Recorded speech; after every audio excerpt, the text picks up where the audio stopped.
আমাদের মধ্যে এমন কেউ কি আছে যার জীবনে কোনো দুঃখ নেই, কোনো কষ্ট নেই, কোনো মন খারাপ নেই, কোনো টেনশন নেই, কোনো দুশ্চিন্তা নেই? কেউ কি বলতে পারবে যে আমার জীবনে কোনো সমস্যা নেই? প্রত্যেকের জীবনেই অনিশ্চয়তা আছে, কষ্ট আছে, দুঃখ আছে, মন খারাপ হয়, টেনশন আছে, দুশ্চিন্তা করে। এটা প্রত্যেকের জীবনের অংশ। আমাদের জীবনটাকে এমনভাবেই ডিজাইন করা হয়েছে। পরীক্ষাটা আমাদের জীবনে অনস্বীকার্য। আমাদের এই পৃথিবীর জীবনটা আল্লাহ পাক এমনভাবেই সাজিয়েছেন। এখানে পরীক্ষা থাকবে, এখানে টেনশন থাকবে, এখানে মানুষ দুশ্চিন্তা করবে, কখনো কখনো মন খারাপ হবে। এগুলো জীবনেরই অংশ। আর যখন তুমি এটাকে অ্যাকসেপ্ট করবে, তখন তোমার কাছে তোমার জীবনটা সুন্দর মনে হতে শুরু করবে। যদি আমরা চির সুখ, চির শান্তি এই পৃথিবীতে খোঁজার চেষ্টা করি, তাহলে সেটা বোকামি হয়ে যাবে। কারণ চির সুখ, চির শান্তি এটা পৃথিবীতে হয় না, এটা এই পৃথিবীর অংশ নয়। এটা তো জান্নাতের ক্রাইটেরিয়া, এটা তো জান্নাতের সৌন্দর্য, এটা তো জান্নাতের অংশ। যদি পৃথিবীতেও চির সুখ পাওয়া যেত, যদি এ পৃথিবীতেও চির শান্তিতে থাকা যেত, তাহলে জান্নাত এবং পৃথিবীর মধ্যে কি কোনো পার্থক্য থাকতো? জীবনে কোনো পরীক্ষা থাকবে না, কোনো টেনশন থাকবে না, কোনো দুশ্চিন্তা থাকবে না, কোনো মন খারাপ থাকবে না, কোনো হতাশা কাজ করবে না। এমন ধরনের কোনো ক্রাইটেরিয়া যদি পেতে চান, তাহলে সেটা পৃথিবীতে নয়, সেটা জান্নাতে পাওয়া যাবে। সেটা জান্নাতের ক্রাইটেরিয়া, সেটা জান্নাতের অংশ। আসলে আমরা এটা ভুলে যাই যে পৃথিবীটা আমাদের জন্য পরীক্ষা ক্ষেত্র। আর যে জান্নাতের কথা আপনাকে বলছি, সেটা আপনার পরীক্ষার ফলাফল হওয়ার পরের পুরস্কার। আমরা আমাদের জীবনে একটা ভুল প্রায়ই করি। আমাদের ভুলটা কোথায় হয় জানেন? আমরা জান্নাতের ফিচার্সগুলো এই পৃথিবীতে খোঁজার চেষ্টা করি, এবং এটা কোনো ছোটখাটো সমস্যা নয়, এটা অনেক বড় ধরনের সমস্যা। আর এই সমস্যার সমাধান খোঁজা আমাদের দায়িত্ব। আজ এই সমাধানই খোঁজার চেষ্টা করব। প্রথমে আমাদের আগে জানা উচিত যে জান্নাতে যে ফিচার্সগুলো থাকবে সেগুলো কি কি। দেখুন, জান্নাত এমন একটা জায়গা, এমন একটা ক্ষেত্র, এমন একটা স্থান যেখানে কোনো অসুস্থতা থাকবে না। হ্যাঁ, যেখানে কোনো অসুস্থতা থাকবে না। জান্নাত এমন একটা জায়গা যেখানে মানুষের বয়স বাড়বে না, যেখানে মানুষ বৃদ্ধ হবে না। আমরা হয়তোবা পৃথিবীতে অনেকেই ট্রাই করছি, আমাদের মধ্যে অনেকেই চেষ্টা করছে যে যাতে এটাকে ধরে রাখা যায়, যাতে নিজের বয়সটাকে ধরে রাখা যায়, যাতে সকলের সামনে নিজেকে একটু ইয়াং দেখানো যায়। কিন্তু এটা পৃথিবীর ফিচার্স নয়। একটা সময় পরে আপনি ঠিকই বৃদ্ধ হবেন এবং বৃদ্ধ হতে বাধ্য হবেন। হ্যাঁ, হয়তোবা আমরা আমাদের বাইরের কিছুটা মেনটেন করতে পারি, কিন্তু ভিতর থেকে আপনার বয়সটা ঠিক সেরকমই হয়ে যাবে। তবে পৃথিবীতে আমরা কেউ আমাদের বয়সটাকে আটকে রাখতে পারবো না, ধরে রাখতে পারবো না। কারণ এটা পৃথিবীর ফিচার্সের মধ্যে নেই। এটা তো জান্নাতের অংশ, এটা তো জান্নাতে ঘটবে। আমরা প্রত্যেকেই জান্নাতে 33 বছরের যুবক যুবতী হয়ে ঢুকব, এবং তারপরে আমাদের আর বয়স বৃদ্ধি পাবে না। আমরা যতদিন জান্নাতে থাকব, ততদিন আমাদের বয়সটা ওই 33ই থাকবে। মহান রব্বুল আলামিন এটাকে সুস্পষ্টভাবে উল্লেখ করে দিয়েছেন যে জান্নাতে যারা যাবে তারা দাড়িবিহীন, তারা যুবক যুবতী। দেখুন, এ পৃথিবীর জীবনটা হয়তোবা দুশ্চিন্তাগ্রস্ত। এখানে হয়তোবা আমাদের টেনশন হয়, আমাদের মন খারাপ হয়, আমরা টেনশন করি, আমরা দুশ্চিন্তা করি। কিন্তু জান্নাতের জীবনে কখনো দুশ্চিন্তা থাকবে না। যে জান্নাত নিয়ে আমি আপনাকে বলছি, সেই জান্নাতে কোনো এক্সপায়ারি ডেট নেই। এমনটা নয় যে আমরা 1 মাসের জন্য যাচ্ছি, এমনটা নয় যে আমরা ঢুকলে 1 বছরের জন্য ঢুকবো না, আজীবন। যদি একবার প্রবেশ করতে পারি, তাহলে সেটা সারা জীবনের জন্য। এ পৃথিবীতে আমাদের প্রত্যেকের জীবনের একটি কমন সত্য আছে, আর সেটি হচ্ছে মৃত্যু। কিন্তু জান্নাতে কেউ মারা যাবে না, কারণ মৃত্যু ঘটবে না, কারণ এটা পৃথিবীর ফিচার্স। পৃথিবীতে আপনার মৃত্যু ঘটবে, কিন্তু জান্নাত এমন একটা ক্ষেত্র, সেখানে আপনার মৃত্যু ঘটবে না। তাহলে কি কি থাকছে? আপনি চির সুস্থ, আপনি চির যুবক বা যুবতী, এবং আপনি অমর। সেখানে আপনি কখনো মারা যাবেন না। জান্নাত এমন একটা ক্ষেত্র যেখানে মৃত্যুকেও মৃত্যু দেওয়া হবে, অর্থাৎ মৃত্যুর মৃত্যু দেওয়া হবে। মৃত্যুকে ছাগলের আকৃতিতে আনা হবে এবং জবাই দেওয়া হবে। ফেরেশতারা বলবেন, হে জান্নাতীরা, তোমরা চিরকাল বেঁচে থাকো, সারা জীবন এই জান্নাতেই থাকো। এখন আমরা যদি বোকার মতো এই সকল ফিচার্সগুলো দুনিয়াতে খুঁজতে যাই, তাহলে কি সেটা বোকামি নয়? অবশ্যই বোকামি, কারণ এটা দুনিয়ার ফিচার্স নয়, এটা তো জান্নাতের ফিচার্স। দুনিয়াতে আপনি যতদিন থাকবেন, ততদিন আপনাকে স্ট্রাগল করতে হবে, আপনাকে চেষ্টা করতে হবে, আপনাকে মেহনত করতে হবে, আপনাকে পরিশ্রম করতে হবে, আপনাকে অনেক দুঃখ কষ্টকে সহ্য করতে হবে। জীবনে এগিয়ে যাওয়ার জন্য অনেক বাধা আসবে, সেই বাধাগুলোকে অতিক্রম করতে হবে, নিজেই নিজেকে মোটিভেট করতে হবে, পৃথিবীতে অনেক কিছু সহ্য করতে হবে। কারণ এই পৃথিবীটা পরীক্ষা ক্ষেত্র। এখানে আমাদেরকে পাঠানো হয়েছে পরীক্ষা দেওয়ার জন্যে, এখানে আমাদেরকে পাঠানো হয়েছে মহান রব্বুল আলামিনের ইবাদত করার জন্যে। একবার এটাকে নোটিশ করেছেন কি? জান্নাতের যে সকল ফিচার্সগুলোর কথা বলা হয়েছে, সেই সকল বিষয়গুলোকে নিয়েই কিন্তু আমরা দুনিয়াতে ভয় পাই। আমরা দুনিয়াতে অসুস্থ হতে ভয় পাই, আমরা যদি বৃদ্ধ হয়ে যাই তখন কি হবে এমন ভয় পাই। আর আমরা কিন্তু মৃত্যুর ভয় পাই।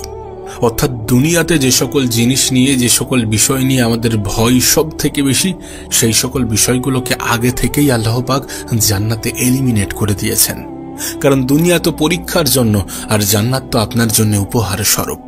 যেদিন আপনি এই পৃথিবী থেকে চলে যাবেন, যেদিন আপনি মারা যাবেন, সেটাই কিন্তু আপনার এক্সপায়ারি ডেট। তাই দুনিয়াতে যে এগুলো থাকবে এটাকে অ্যাকসেপ্ট করুন। এই দুনিয়াতে বিপদ আপদ, কষ্ট, ঝুঁকি, স্ট্রাগল, এই সব কিছু থাকবে, এটাকে অ্যাকসেপ্ট করতে হবে, এটাকে মেনে নিতে হবে। যদি মেনে নিই তাহলে জীবনটা সুন্দর মনে হবে। যদি মেনে নিই, যদি অ্যাকসেপ্ট করি, আমাদের জীবন সম্বন্ধে যে অতিরিক্ত এক্সপেকটেশন আছে সেগুলো অনেকাংশেই নিয়ন্ত্রণে চলে আসবে।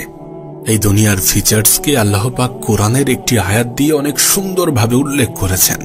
তিনি আমাদেরকে বলছেন, অবশ্যই অবশ্যই আমি তোমাদেরকে পরীক্ষা করব, কখনো কষ্ট দিয়ে, কখনো ভয় দিয়ে, কখনো ক্ষুধা দিয়ে, কখনো সম্পদের ঘাটতি দিয়ে, কখনো আতঙ্ক দিয়ে, কখনো প্রাণনাশ দিয়ে, কখনো ফল ফসলের হানি দিয়ে পরীক্ষা করব। কিন্তু এই পরীক্ষায় যারা উত্তীর্ণ হবে, যারা সবর ইখতিয়ার করবে, যারা ধৈর্য ধরবে, যারা আমার প্রতি বিশ্বাস রাখবে, তাদের জন্যই রয়েছে সুসংবাদ। নিশ্চয়ই ধৈর্যশীলদের জন্যই রয়েছে সুসংবাদ। তাই পৃথিবীতে যে বিপদ থাকবে এটা আমরা অস্বীকার করতে পারবো না। একজন মানুষের জীবনে যে ওঠানামা থাকবে, রিস্ক থাকবে, এটা আমরা অস্বীকার করতে পারবো না। একজন মানুষের এই পৃথিবীতে মন খারাপ করবে, এটা আমরা অস্বীকার করতে পারবো না। দুশ্চিন্তা হবে, এটা আমরা অস্বীকার করতে পারবো না। কিন্তু হ্যাঁ, যখন আমরা এটাকে অ্যাকসেপ্ট করব যে এটা শুধুমাত্র আমার জীবনের অংশ নয়, এটা প্রত্যেকটা মানুষের জীবনে হয়ে থাকে, ঘটে থাকে, তখন আমরা বুঝতে পারবো যে এটা পৃথিবী, এটা জান্নাত নয়, যে এখানে চিরসুখ, চিরশান্তি পাওয়া যাবে। যদি সত্যি জান্নাত হতো তাহলে এই ধরনের সমস্যাগুলো থাকতো না, এই সকল সমস্যাগুলো দেখা দিত না, এই সকল সমস্যাগুলো পাওয়া যেত না। এটা দুনিয়া, এখানে সমস্যাকে নিয়েই মানুষের জীবন কাটাতে হবে।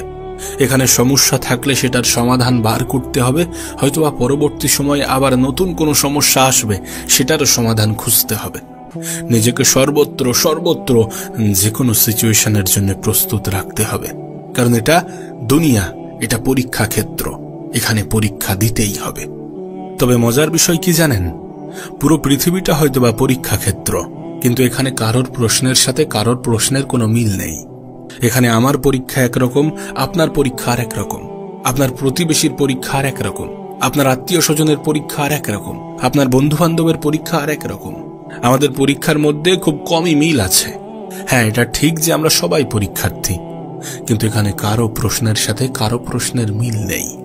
কারো জন্য পরীক্ষা হচ্ছে সে খুব অসুস্থ, কোনো অনেক বড় রোগে আক্রান্ত, এমন রোগে আক্রান্ত যার ভালো কোনো চিকিৎসা নেই, এমন রোগে আক্রান্ত যেটা অনেক বেশি কষ্টদায়ক, যেটা অনেক বেশি ব্যয়বহুল, এমন রোগে আক্রান্ত হয়তোবা ডাক্তার বলে দিয়েছে যে আর মাত্র কয়েকদিন বাঁচতে পারে। নিশ্চয়ই এটা তার জন্য পরীক্ষা। আবার এই পৃথিবীতে এমনও অনেক মানুষ আছে যাদের জীবনে কোনো অসুস্থতা নেই, কিন্তু অনেক দারিদ্রতা আছে, অনেক টাকা পয়সার সমস্যা। তার এই আর্থিক অবস্থা, এটাই তার জন্য পরীক্ষা। আবার কেউ আছে যার জীবনে কোনো অসুস্থতাও নেই, কোনো দারিদ্রতাও নেই, কিন্তু দাম্পত্য জীবনের সমস্যা, এটাও তার জন্য একটি পরীক্ষা। অনেকের জন্য হয়তোবা এর কোনোটাই নয়, কিন্তু সন্তান অবাধ্য, কথা শোনে না, বাপমাকে ঠিকঠাকভাবে দেখে না। অনেকের হয়তোবা ব্যবসায়িক সমস্যা, অনেকে চাকরি বাকরি পাচ্ছে না, এমন সমস্যার শেষ নেই। এক একটা মানুষের জীবনে এক এক রকম সমস্যা, এক একটা মানুষের জীবনে এক এক রকম পরীক্ষা। আর এটা আমাদের মাথায় রাখতে হবে, এটা আমাদের অন্তরে গেঁথে নিতে হবে যে এই পরীক্ষা আমাদেরকে দিতেই হবে। আর মাঝে মাঝে আমরা এগুলোকে ভুলে যাই, আমরা ভুলে যাই যে পৃথিবীতে এসেছি আমরা পরীক্ষা দিতে। তাই আল্লাহ পাক আমাদেরকে মাঝে মাঝে স্মরণ করিয়ে দেন, বিভিন্ন ইশারার মাধ্যমে, বিভিন্ন ইঙ্গিতের মাধ্যমে, বিভিন্ন সমস্যার মাধ্যমে, বিভিন্ন পরিস্থিতির মাধ্যমে, কোনো কিছু থেকে বঞ্চিত করার মাধ্যমে, বিভিন্ন উপায়ে। এটাই জীবনের বড় বাস্তবতা। এই বাস্তবতাকে আমরা অস্বীকার করতে পারবো না। জীবন নিয়ে যত হতাশা, জীবন নিয়ে যত কষ্ট, জীবন নিয়ে যত অভিযোগ, জীবন নিয়ে যত অস্থিরতা, এই সব কিছুর মূলেই কিন্তু এই সমস্যা যে আমরা এটা ভুলেই গিয়েছি যে আমরা এই পৃথিবীতে পরীক্ষা দিতে এসেছি। যদি আমরা সত্যি এটাকে ভুলে না যাই, যদি আমরা এটাকে অ্যাকসেপ্ট করি, মেনে নিই এবং এটাকে ভেবে নিজের জীবনে এগিয়ে যাই যে পৃথিবীতে আমাদেরকে পরীক্ষা দিতে হবে, পরীক্ষা আমরা দিচ্ছি এবং পরীক্ষা দেব, যদি আমরা এটাকে অ্যাকসেপ্ট করি, যদি আমরা এটাকে মেনে নেই, তাহলে আমাদের জীবনটা আমাদের কাছে বিরক্তিকর নয়, বরং আমাদের জীবনটা আমাদের কাছে অনেক বেশি সুন্দর মনে হবে। জীবনের কোনো সমস্যাই আমাদেরকে কাবু করতে পারবে না। জীবনের কোনো খারাপ সিচুয়েশন, খারাপ মুহূর্ত আমাদেরকে হতাশ করতে পারবে না। ভবিষ্যৎ নিয়ে যে অতিরিক্ত টেনশন, সেটা আমাদের অত বেশি থাকবে না। আল্লাহকে নিয়ে যে এত বেশি অভিযোগ, এর কিছুই থাকবে না। আল্লাহ পাক পবিত্র কোরআনে এটা অনেক সুন্দরভাবে উল্লেখ করেছেন। তিনি বলেন, মানুষ কি ভেবেছে সে শুধু বলবে আমি ঈমানদার আর আমি তাকে জান্নাতে ঢুকিয়ে দেব? কখনোই এমন হবে না। সুতরাং আমাদের হিসাব নেওয়া হবে, আমাদেরকে কিছু প্রশ্নের জবাব দিতে হবে। আর আমাদের আচরণ, আমাদের ব্যবহার, আমাদের চলাফেরা, এই সমস্ত কিছুকে হয়তোবা আল্লাহ পাকের কাছে আমাদের একটা পজিটিভ বার্তা পৌঁছাবে। আমাদের পূর্ববর্তী যারা এই পৃথিবীতে এসেছিলেন তারাও পরীক্ষা দিয়েছেন, আমরাও পরীক্ষা দিচ্ছি, এবং আমাদের পরবর্তী সময়ে যারা আসবেন তাদেরকেও পরীক্ষা দিতে হবে। আর এই পরীক্ষাগুলো দিয়েই আমাদের প্রমাণ করতে হবে।